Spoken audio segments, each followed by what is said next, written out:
Не стивнуваат реакциите за случајот со ученикот Зоран Алков, кој вели дека под притисок од неговата класна раководителка, инаку портпаролка на општинската организација на СДСМ од Велес, дал изјава за телевизија дека не му даваат храна во велешкиот интернат.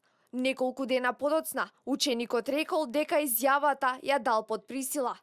Од Државниот просветен инспекторат најостро ја осудија злоупотребата на учениците за остварување на политички цели. Согласно Законот за средно образование, забрането е секакво политичко организирање и дејствување во средните училишта во Република Македонија. За непочитување на оваа законска обврска следи прекршочна пријава. Да не се реализираат политичките амбиции преку децата, апелираат и од првата детска амбасада Меѓаши, повикувајќи се на Конвенцијата за правата на детето, чиј потписник е и Македонија. Без разлика за која политичка партија и да станува збор, не смеат да ги злоупотребуваат или да ги манипулираат децата за своји меѓусебни политички пресметки. Она што би сакала да го нагласам е дека во еден случај не сме да се занемарува интересот, најдобриот интерес на детето. Реагира и од владеачката партија, велејќи дека ова е наместен случај, направен под принуда на опозицијски службеник.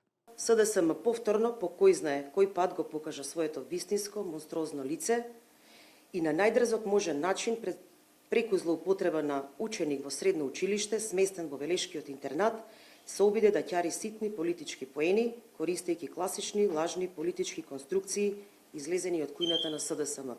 Ученикот Зоран тврди дека тој не сакал да даде изјава и заминал за Кавадарци, но таму дошол новинарот, кој го навел да го даде исказот, убедувајќи го дека изгледот ќе му биде замаглен, а гласот променет. Сакам да кажам дека таа изјава што дадов дека не е точна, бев под притисок. Јас лично за мене сум задоволен и сметам дека е доволно.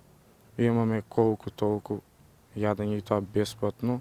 Оваа лага е конструирана само со единствена цел да се руши мојот углед како партиски функционер на Социјалдемократскиот сојуз на Македонија, но и на општинската организација на Социјалдемократскиот сојуз на Македонија. За исправноста на храната во средношколскиот дом Лазар Лазаревски неодамна се огласи Центарот за јавно здравје. Во него стои дека оваа установа ги запазила сите стандарди и нормативи за исхрана.